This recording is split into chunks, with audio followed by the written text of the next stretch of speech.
젊은 아빠가 딸을 목마에 태웠는데 아이가 신이 나서 노래를 부릅니다. 아이가 신이 나서 노래를 부르니 아빠도 같이 신나게 노래를 불러줘야 할 것입니다.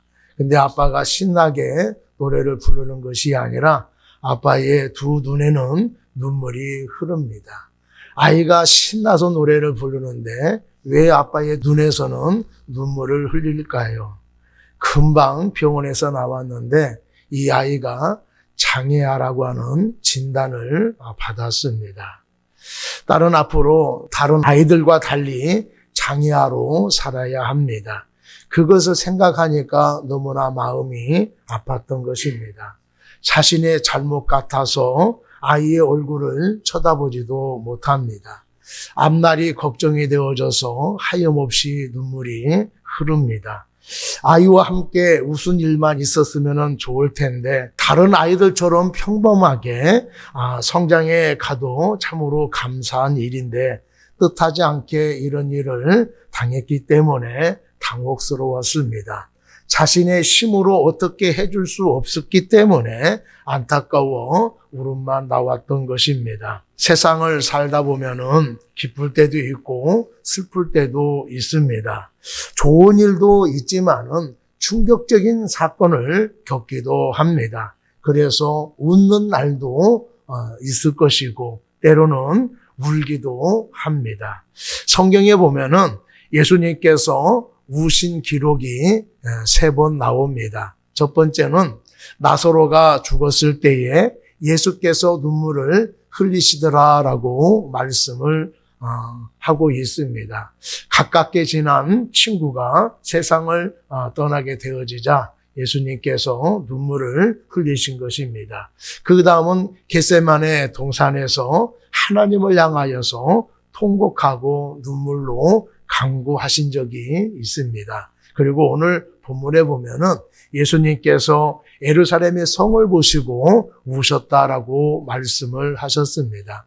여기 우셨다라고 하는 것은 소리 없이 그냥 눈물을 흘리거나 흐느끼는 것을 얘기하는 것이 아니라 갑자기 울음을 터뜨리며 소리 내면서 크게 통곡하는 행동을 말하고 있습니다. 예수를 따르던 많은 무리들이 종려가지를 흔들면서 찬송하고 있는데 예수님께서는 큰 소리로 울기 시작했습니다. 함께 기뻐해야 할 순간에 통곡하고 있으니 주님의 통곡에는 어떤 의미가 담겨져 있을 것입니다. 왜 예수님께서는 통곡을 하셨을까요? 오늘 첫 번째로 평화에 관한 일을 몰랐기 때문이다라고 말씀을 하고 있습니다.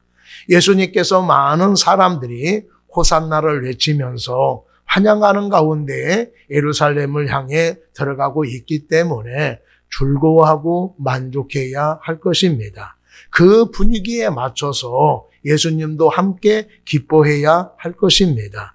우리가 이처럼 환영하면서 호산나를 불렀는데 함께 즐거워해야지 왜 예수님께서는 우셨을까요? 라고 사람들이 반문을 하게 될 것입니다. 왜 예수님께서 많은 사람들이 찬송하는데 우셨을까요? 42절 말씀에 보면은 이르시되 너도 오늘 평화에 관한 일을 알았더라면 좋을 뻔하였거니와 지금 내 눈에 숨겨졌도다라고 말씀을 하고 있습니다. 모든 유대인들은 한 가지 소망을 가지고 있습니다. 하나님이 약속하신 메시아가 오셔서 로마의 압제에서 벗어나서 평화를 누리기를 원했습니다. 가난에서 벗어나서 안정되게 살아가는 평화를 원했습니다. 주변 나라들과 관계를 잘 맺어서 살아가는 평화를 원했습니다. 그런데 예수님께서 말씀하시는 평화는 백성들이 생각하는 평안과 완전히 달랐습니다. 예수님이 말씀하시는 평화에 관한 일이란 무엇을 말씀을 하고 있을까요? 평화에 관한 일이라고 하는 것은 예수님께서 하나님의 메시아로서 죄인들을 구원하시는 것을 의미하고 있습니다. 예수님께서는 자신이 구약에 약속된 하나님의 메시아이심을 모든 사람들에게 분명하게 알도록 공개적으로 예루살렘에 입성을 하셨습니다. 그 증거가 어린 나귀를 타고 들어오신 것이지요. 주님이 이 땅에 진정한 평화를 주시기 위해서 오신 분이십니다. 그러니 예수님을 영접하고 영원한 왕으로 모셔야 할 것입니다. 그런데 어떻게 했습니까? 제자들을 비롯해서 많은 무리들이 평화의 왕의 입성을 노래했지만은 왜 예수님께서 예루살렘에 들어가시는지를 몰랐던 것입니다. 바리새인들은 예수님에게 선생님이요, 당신의 제자들을 책망하소서라고 그렇게 반발을 했습니다. 제자들과 많은 무리들이 호산나 찬송하는 걸 보면서 선생이요, 당신의 제자들을 책망하소서라고 그렇게 반발을 했던 것입니다. 그들은 제자들이 예수님을 찬양하는 것을 통해서 이것은 신성모독이다라고 생각을 했던 것입니다. 왜냐하면은 메시아도 아닌 당신이 어떻게 메시아가 받을 찬양을 지금 받고 있느냐, 이런 얘기예요. 그러니까 예수님을 메시아로 인정하지 않고 있었던 것입니다.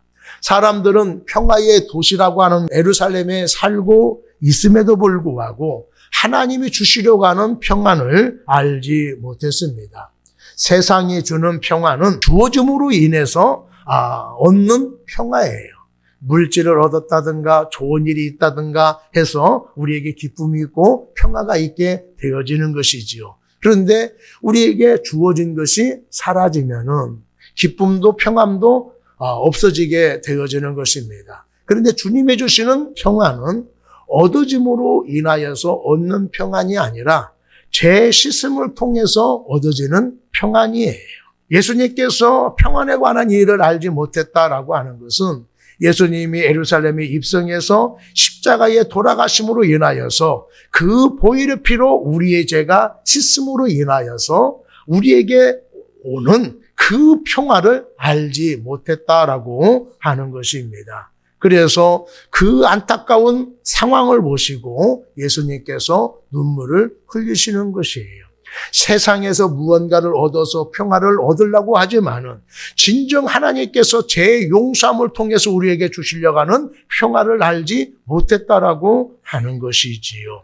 우리가 하나님의 교회에 나와서 죄 용서를 받지 못한다 한다라면은 세상 어디에 가서 우리가 죄 용서함을 받을 수가 있겠습니까?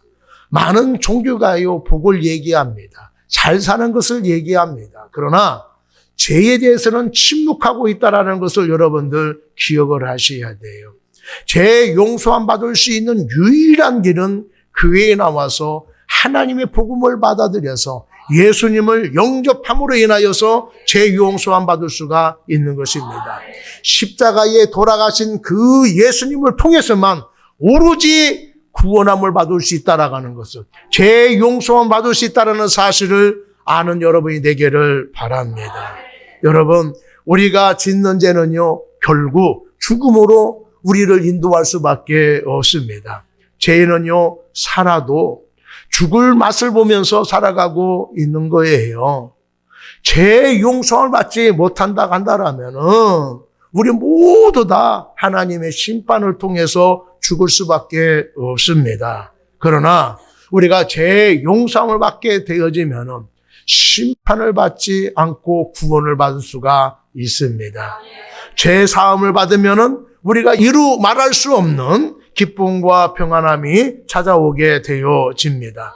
이러한 엄청난 일들을 예루살렘에 살고 있는 사람들은 알지 못한다라고 하는 거예요. 그것을 오늘 성경은 감추어 주었다라고 말씀을 하고 있습니다. 하나님이 특별히 감춰놓은 것이 아닙니다. 복음을 받아들이지 않기 때문에 깨닫지 못하게 되어지는 거예요. 마음이 완고하여 가리워진 것처럼 보이는 것입니다. 세상의 정욕으로 보이지 않는 거예요. 다른 것에 정신이 팔려 있으면요, 아무리 말해도 듣지 못하는 것입니다. 어려워서 알아듣지 못하는 것이 아닙니다. 악한 것에 사로잡혀 있으면은 엉뚱한 것에 사로잡혀 있으면은 아무리 옆에서 큰 소리로 외쳐도 알지 못하는 거예요. 깨닫지 못하는 것입니다.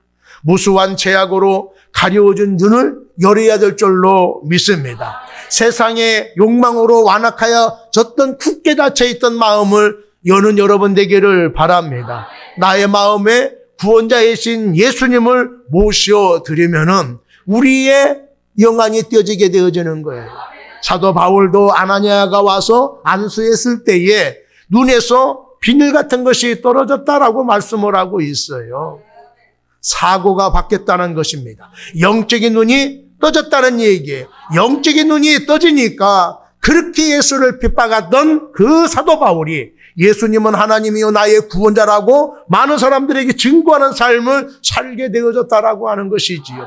그동안에 닫혀서서 보지 못했는데 깨닫지 못했는데 영안이 열려지게 되어지자 예수님이 바로 보이게 되어졌다라고 하는 거예요. 여러분들도 밝은 시력을 가졌다라고 생각하지만은 밝은 시력보다도 더 중요한 게 뭐냐면요, 우리의 영적인 눈이에요. 여러분 세상의 눈은요 예수님을 바로 볼 수가 없습니다. 영적인 눈을 가져야만이 예수님을 바로 볼 수가 있는 거예요. 여러분 예수님의 보혈은 죄된 우리로 하여금 의로운 사람으로 만들어 주십니다. 그 보혈의 피로 죄 용서를 받아야만이 우리는 하나님 앞에 의로운 자로 살아갈 수가 있게 되어지는 거예요. 예배의 자리에 나와서 용서의 말씀을 들을 수 있다라는 것이 우리가 얼마나 큰 복인지 모릅니다. 평화의 말씀을 듣고 제약된 삶에서 벗어나는 여러분 되기를 바랍니다. 성령이 주시는 생명의 능력을 경험하는 여러분이 되기를 바랍니다. 아직도 주님을 나의 삶으로, 삶의 주인으로 영접하지 못했다 간다라면 아직도 교회를 다니고 있음에도 불구하고 예수님이 하나님이요 나의 구원자이심을 깨닫지 못하고 있다 간다라면 지금 마음을 여시고 예수님을 받아들이는 여러분 되기를 바랍니다. 예수님은 우리의 죄악을 용서하셔서 하나님이 주시는 평화를 주시기 위해 이 세상에 오셨습니다. 나에게 다가오셨습니다. 그 예수님 마음에 영접하는 여러분 되기를 바랍니다. 지금 예수님을 마음에 모셔드리는 여러분이 되기를 바랍니다. 세상에서 얻지 못하는 평화를 얻게 되어질 것입니다. 그 어느 것과 바꿀 수 없는 평화를 누리며 살아가는 사람이 되어줄 줄로 믿습니다. 두 번째로 예수님이 왜 통곡을 하셨습니까? 예루살렘이 멸망당하기 때문에 통곡을 하셨습니다. 하나님께서 보내시는 평화의 왕으로 오신 예수님을 환영하고 영접하는 것이 참된 복일 것입니다. 그런데 예루살렘의 사람들이 평화에 관한 일을 알지 못했기 때문에 행한악이 무엇입니까? 이스라엘 백성들에게 평화를 주시기에 찾아오셨는데 그 예수님을 영접하지 아니하고 거부한 그 결과가 무엇입니까? 하나님의 아들 인류의 구원자가 되시는 예수님을 십자가에 못 박아 죽인 것입니다. 당시 종교 지도자들은 예수를 잡아 죽이려고 혈안이었습니다. 자신들이 행하는 죄악이 무엇인지 몰랐습니다. 저들의 죄로 인하여 닥칠 고난과 멸망을 몰랐기 때문에 안타까워 눈물 흘리고 있는 것입니다. 옛날에 엄마가 딸을 시집 보낼 때에 많이 울었어요. 아빠보다도 엄마가 많이 울었습니다. 오늘날 자식이 적어서 그런지 옛날 엄마만큼은 아니지만은 딸이 시집 간다고 하면은요, 엄마도 많이 울어요. 철없이 애주중지 기른 딸 자식이 좋은 반려자를 만나서 한 가정을 이루는데 기뻐해야지 왜 울을까요? 축하해야지 왜 울을까요? 딸의 눈에는 보이지 않지만은 엄마 눈에는 보이기 때문에 그렇습니다. 딸이 낯선 집안에 시집을 가서 고생할 것을 생각하니까 눈물이 앞을 가리는 거예요. 자신도 시집 와가지고 살아왔는데 참으로 고생을 많이 했어요. 낯선 가정에 생각도 다르고 문화도 다른 그 가정에 와서 살다 보니까 너무나 힘들고 어려웠습니다. 딸아이도 나처럼 시집가서 그런 고생을 하게 될까봐 염려가 되어지는 거예요. 또 그런 고생을 통해서 얼마나 눈물을 흘릴까라고 생각하니까 마음이 아파서 눈물을 흘리는 것입니다. 딸의 눈에는 보이지 않지만은 엄마 눈에는 보이기 때문에 엄마는 눈물을 흘리는 거예요.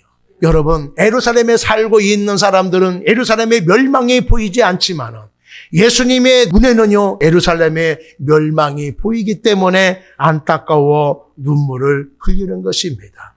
얼마나 비참한 상황에 처하게 될지 예수님께서 이렇게 말씀을 하셨어요. 43절, 44절을 보겠습니다. 날이 이를지라 내 원수들이 토돈을 쌓고 너를 돌로 사면으로 가두고 또 너와 및 그 가운데 있는 내 자식들을 땅에 메어치며 돌 하나도 돌 위에 남기지 아니하리니 이는 내가 보살핌 받는 날을 알지 못함을 인함이니라 하시니라. 아멘. 예루살렘의 운명은 저들의 무지와 죄로 인하여서 비참하게 되어집니다. 우려와 염려가 아닌 문자적으로 그대로 이루어졌습니다. AD 70년 예루살렘을 포위한 로마의 티토 장군이 이끄는 군대가 단 3일 만에 토성을 쌓고 예루살렘을 점령을 했습니다. 그 당시 예루살렘의 성에 살고 있는 사람들이 60만 명 정도 되었다고 합니다. 이때에 6월절이라 전국 각지에서 온 사람도 있고 세계 여러 곳에 흩어져 살고 있는 유대인들이 예루살렘에 와서 100만 명 이상은 좋게 될 것이다 라고 역사학자들이 그렇게 추측을 합니다. 유대인들이 다른 것은 다 무너져도 예루살렘의 성전은 무너지지 않을 것이다. 저렇게 화려하고 단단한 성전은 영원토록 이제 존재할 것이다 라고 생각을 했는데 예루살렘도 완전히 무너졌습니다. 성 안에 죽은 자와 살아남은 자로 아비 귀환이 되었습니다. 살아있는 것이 아니었어요. 그 정도로 처참한 지경에 빠지게 되어졌다라고 하는 것입니다. 주님을 영접하지 않은 결과, 하나님이신 예수님을 십자가에 못을 박은 결과가 이렇게 처참하게 멸망으로 다가오게 되어졌다라고 하는 것입니다. 예루살렘에 살고 있는 사람들은요, 바로 코앞에 다가오는 멸망을 보지 못했습니다. 여러분, 미물도요, 죽음이 가까우면은 알고요, 몸을 토살입니다. 여러분들 가끔 보면은요, 개미떼들 막 움직이잖아요. 위험을 감지해서 살기 위해서 집단적으로 이동하는 거예요. 개도 사람 보면은요, 꼬리를 흔들지만은 어떤 사람 보면은요, 꼬리를 확 내립니다. 두려워 벌벌 떠지요. 누구 보면 두려워 떱니까? 개장수 보면 두려워 떨어요. 소도요, 도살종에 끌려가면은요, 눈물을 흘립니다. 제가 유튜브를 한번 봤는데요, 우리나라는 아닌 것 같아요. 소를 막 많이 키우는 농장도 있지만은 한 마리, 두 마리 키워서 좀 집안에 살림 보태기 위해서 소를 팔 때가 있잖아요. 그래서 소를 팔았어요. 소장수가 소를 끌고 가는데 주인하고 한참 떨어졌습니다. 몇 메다, 한 5m 정도 이상 떨어졌어요. 이제 소가 주인을 쳐다보더라고요. 주인을 너무 안타까워서 멀거리며 쳐다봤습니다. 이제 소가 다가와서 주인 앞에 무릎을 딱 꿇더라고요. 가기 싫다는 얘기죠. 제발 팔지 말라는 그런 제스처지요. 그래서 주인이 안 팔고요, 힘들지만 안 팔고 소를 데리고 왔다는 얘기예요. 짐승도요, 죽는 거 다 합니다. 그런데 만물의 영장이라 하는 지혜롭다고 하는 인간은요, 자기 앞날을 잘 몰라요. 멸망당할지 모릅니다. 도끼가 나무 뿌리에 놓여 있음에도 불구하고 사람들은 깨닫지 못하게 되어지는 거예요. 왜 그렇습니까? 헛것에 사로잡혀 있으면 모르는 겁니다. 악한 것에 붙잡혀 있으면 모르는 거예요. 자기 생각에 빠져 있으면은요, 모르게 되어지는 거예요. 자신들은 하나님을 잘 섬긴다라고 하고 있는데, 거룩하다라고 생각하고 있는데, 예수님은요, 이런 형식적인 신앙을 안타까워 생각하고 있는 거예요.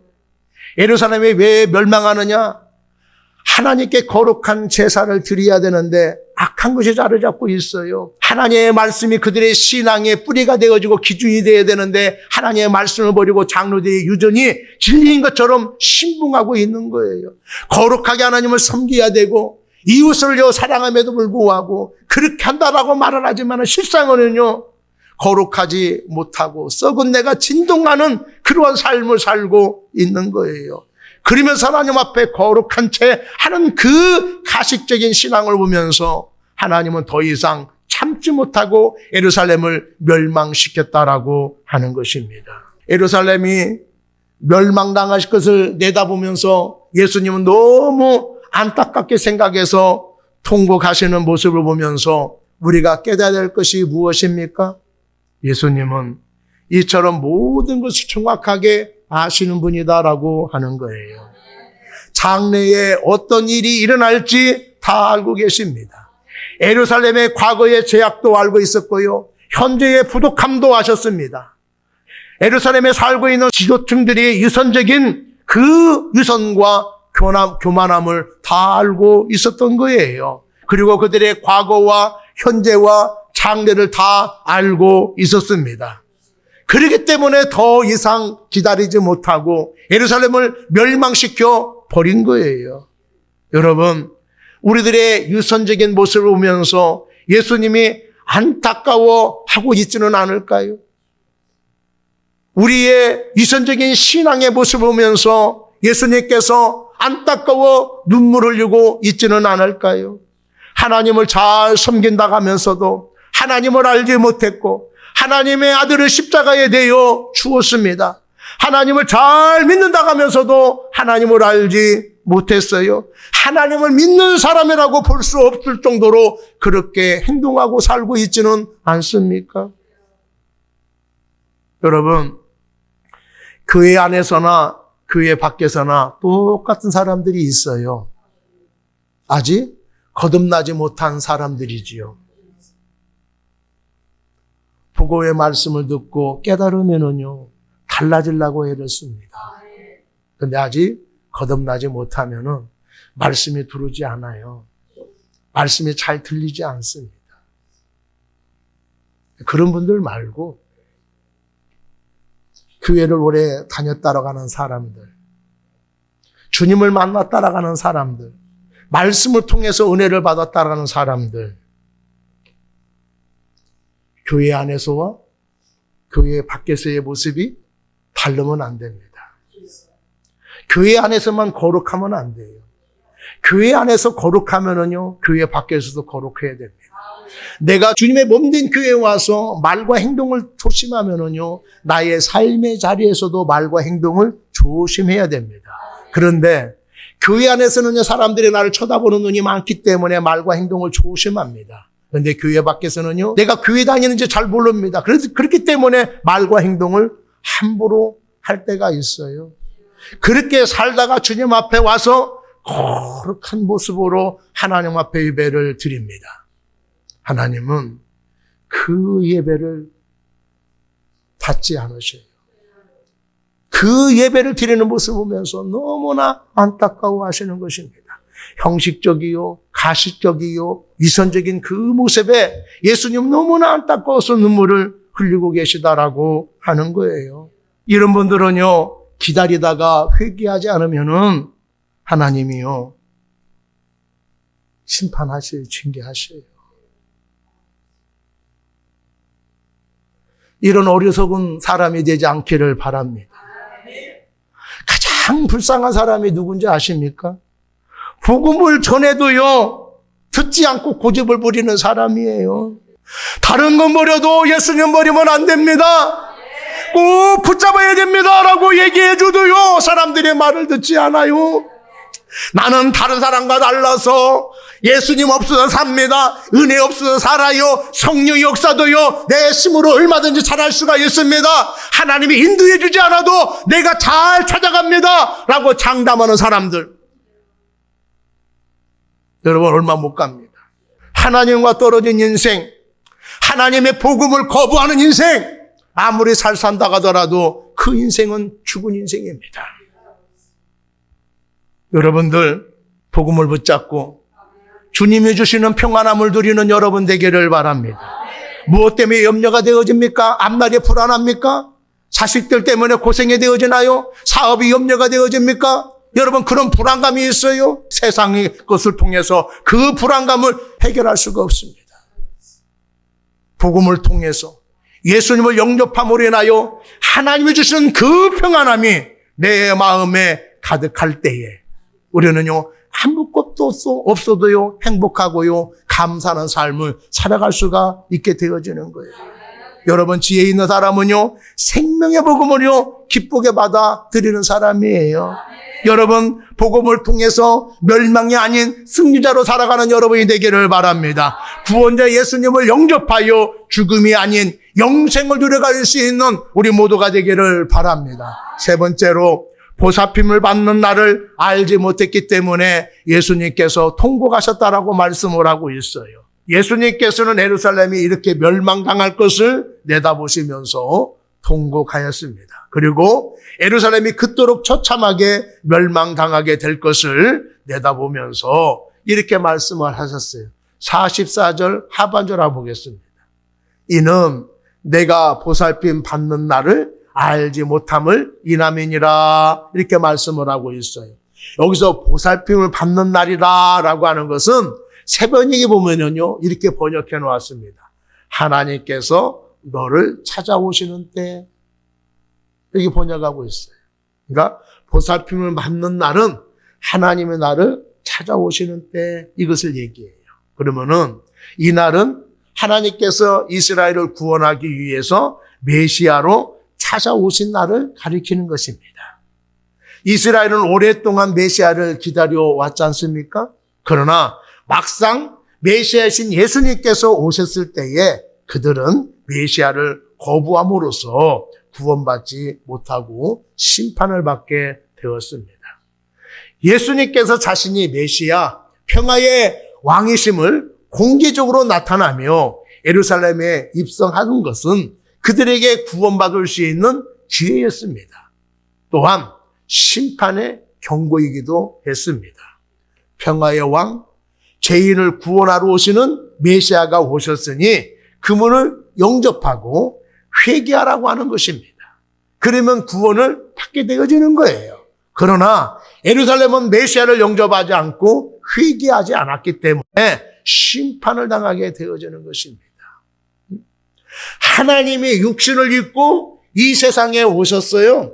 그 하나님을 영접하기만 하면은 이들은요, 평화를 누리고 또 번성하며 하나님의 축복을 누려가는 사람이 되어지는 거예요.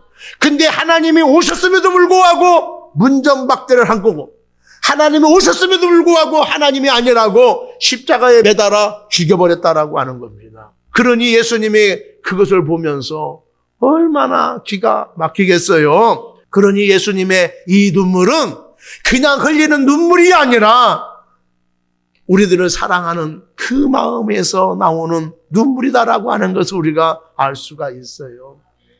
인생들은 자기 목숨보다 더 사랑하는 것을 알지 못합니다. 구원자이시요, 하나님이신 예수님을 알아보지 못했어요. 구원하시기 위해, 평화를 주시기 위해 방문하신 그 하나님으로 알지 못했던 것입니다. 왜 알아보지 못했을까요? 영적인 지각이 없기 때문에 모르는 거예요. 이 날이 얼마나 귀한 줄을요 깨닫지 못했어요.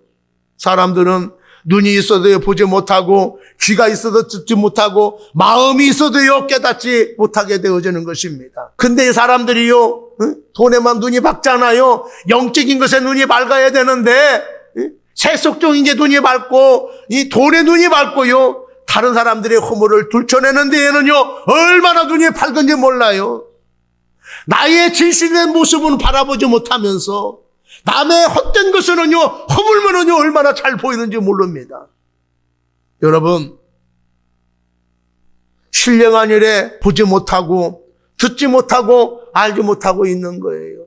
여러분, 영적인 눈을 밝히시는 여러분 되기를 바랍니다. 육적인 눈만 막는 것이 아니라 영적인 눈도 밝아서 하나님의 일하심, 하나님의 사랑하심, 하나님의 말씀하심을 보고 깨달을 수 있는 여러분 되기를 바랍니다. 여러분, 세속적인 눈이 밝으면은요, 영적인 눈이 어두워지고, 영적인 눈이 밝으면은요, 세속적인 눈이 어두워지는 거예요. 우리가 은혜를 받으면은요, 내가 갖고 있는 거, 힘들고 어려운 사람 줘도요, 아깝지 않습니다. 아이고, 더 줘야 되는데, 아이고, 내가 이거밖에 없어서 안타깝네. 이런 마음 가져요. 근데 은혜가 떨어지면 어떻게 합니까? 누가 너 뭐 안 주나? 이것만 생각해. 아니, 저 사람은 저거 많은데, 조금 나 줬으면 좋겠는데, 아우, 저 사람 욕심도 많아가지고. 이렇게 생각해요. 세속적인 눈이 밝으면 영적인 눈이 어둡고, 영적인 눈이 밝으면 세속적인 눈이 어두워지는 거예요. 우리가 세상의 일에 우리가 눈이 멀고 하나님께 향한 눈이 밝으면은요, 하나님의 말씀 들리고, 하나님 나와 함께 하신 것을 보고요, 하나님이 나와 앞서가서 하나님의 일하심을 우리가 볼 수가 있는 거예요. 근데 그 영적인 눈이 어두워짐으로 인하여 하나님이 우리를 불러도 대답 못하는 거예요. 하나님이 앞서감에도 불구하고 보지 못하는 겁니다. 하나님이 권능의 팔로 나를 붙잡고 있어도 그것을 알지 못하게 되어지는 거예요. 하나님을 바라봐야만이 우리가 평화를 누리며 살아갈 수가 있습니다. 사랑하는 여러분, 예수님이 찾아오셨을 때에 맞이하시는 여러분 되기를 바랍니다. 예수님이 찾아오는 방법은 여러 가지예요. 복음을 통하여서 찾아옵니다. 믿는 사람들을 통해서 찾아오셔요. 사건을 통해서 찾아오실 때도 있습니다. 근데 많은 사람들이 그게 하나님이 찾아와서 하는 것을 알지 못해요. 우리가 죽지 않고 살아있다라 하는 것은요, 아직도 하나님의 보살핌이 필요하다는 얘기예요. 하나님이 찾아오셔서 영접할 수 있는 기회를 주시는 것이다, 그거예요. 응? 우리 인생에 시간들이 있잖아요. 그 시간들은요, 각가지 의미가 있어요. 어떤 때는 준비한 시간이기도 하고, 어떤 때는요, 일하는 시간이기도 하고, 어떤 때는요, 일을 완성하는 그러한 시간이기도 하지요. 어떤 때는요, 무르익을 시간도 필요하잖아요. 이렇게 시간들마다 다 의미가 있는 거예요. 우리가 보석 같은 인생, 긴 인생을 살기 위해서는요, 예수님이 찾아오셨을 때에 영접하는 것입니다. 영접하면은요, 누구든지 하나님과 동행하고 주님께서 인도하시는 삶을 살아갈 수가 있습니다. 청년이든지 중년이든지 인생의 끝자락에 놓여 있는 분들이든지 예수님을 영접하셔서 예수님을 방문하신 것을 여러분들 맞아들여서 복된 인생을 살아가는 여러분 되기를 바랍니다. 예전에는요, 급한 일 있을 때에 택시를 탔어요. 택시 타려고 하면은요, 거리에 나와서 손들어야 돼요. 다 일일이. 그래서 어떤 때는 금방 잡힐 때도 있지만은 어떤 때는요, 막 못 잡아가지고 막 조바심 날 때도 있잖아요. 그렇게 해서 일들을 처리해 갔어요. 그런데 요즘에는 전화 한 통이면 와요. 청년들은요, 앱을 통해서 이렇게 하면은요, 자기 문 앞에까지 옵니다. 그래서 이런 시대에 살고 있으니까 하나님도요, 내가 부르면은 오실 줄 알아요. 언제든지 만날 수 있는 분으로 생각한단 말이죠. 응? 택시를 부르듯이 내가 힘들고 어려우면은 하나님 그러면은요, 하나님이 찾아올 것 같아요. 근데 그러지 않습니다. 여러분 잠언서 보면은요, 너희들이 나를 불러도 대답하지 않을 것이고 너희들이 나를 안타깝게 찾아도 내가 만나주지 않을 것이다 그랬어요. 하나님을 찾으면 하나님은 다 만나주셔요. 기도하면 다 응답해 주시다고 약속했어요. 근데 왜 하나님은 찾아도 만나주지 않고 불러도 안 해준다는 이유가 어디 있습니까? 하나님을 믿지 않는 사람들, 하나님의 말씀을 무시한 사람들, 하나님보다 세상이 좋다라고 했던 사람들, 그런 사람들이 부르면은요, 하나님 외면하신다는 얘기예요. 하나님이 계시지 않는 것처럼 그렇게 하시겠다는 얘기예요. 여러분 얼마나 안타깝습니까? 내가 이런 사람이 되지 않기 위해서는 어떻게 해요? 하나님이 한번 나를 방문했을 때에 그 예수님을요, 마음을 열고 맞이해야 돼요. 요한복음 보면 그러잖아요. 문 밖에 서서 두드르느니 네가 열면은 내가 들어가서 먹고 마시게 따라가잖아요. 예수님이 우리를 두드릴 때에, 우리의 마음을 두드릴 때에, 우리의 인생을 두드릴 때에 문을 열고 예수님을 영접하셔야 돼요. 예수님의 방문을 환영해야 된단 말이죠. 급한 일이 있다라고 거절하고, 뭐 때문에 거절하고, 뭐 때문에 거절하고, 뭐 때문에 거절하면은요, 내가 진정 필요로 할 때에 주님 안 만나주시면 여러분 어떻게 하십니까?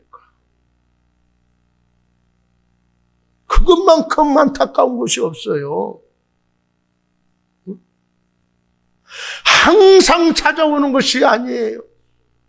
여러분, 지금이 은혜 받을 때요, 지금이 구원의 날이로다라고 말씀하고 있잖아요. 가장 좋은 건 언제냐면요, 지금이에요. 지금 예수님의 음성을 듣고 마음을 열면 됩니다. 지금 하나님이, 예수님의 하나님이요, 예수님이 나의 구원자라고 고백하기만 하면 되는 거예요. 그런데 그렇게 쉬운 것을 나중에요, 형편이 되면요, 이 사건만 해결하면요, 그렇게 하다가 내가 정말 필요할 때는 예수님이 외면하시면은 여러분들 어떻게 하십니까? 그렇다면 지금 우리가 어느 때예요? 깰 때예요. 한눈 팔 때가 아닙니다. 지금이 은혜 받을 때고요, 지금이 구원 받을 때예요. 지금 예수님을 영접할 때입니다. 여러분, 밀물 들을 때에도 절하가잖아요. 지금이 언제 때예요? 밀물 들을 때예요. 예수님을 영접하기 가장 좋을 때입니다. 내 상황이 어떻든, 내 마음이 어떻든 지금이 예수님을 영접하기 가장 좋은 때란 얘기예요. 모든 것 다 내려놓고 지금 예수님을 영접하시는 여러분 되기를 바랍니다. 그리스도의 구원의 소식을 내가 받고 구원 얻는 여러분이 되기를 바랍니다. 그리고 다른 사람에게 예수님의 구원 소식을 전할 수 있는 여러분 되기를 바랍니다. 여러분, 시간이 많은 게 아니에요. 시간이 없어요. 어서 속히 예수님을 영접하는 여러분 되기를 바랍니다. 어서 속히 예수님을 증거할 수 있는 우리 모두가 되기를 바랍니다. 우리가 이러한 영혼에 대한 긴박감을 갖고 살아가는 여러분 되기를 바랍니다. 예수님이 오셨을 때에 여러분 마음을 열고 영접하면은 그 예수님과 우리가 함께 동행하며 삶이 되어질 줄로 믿습니다.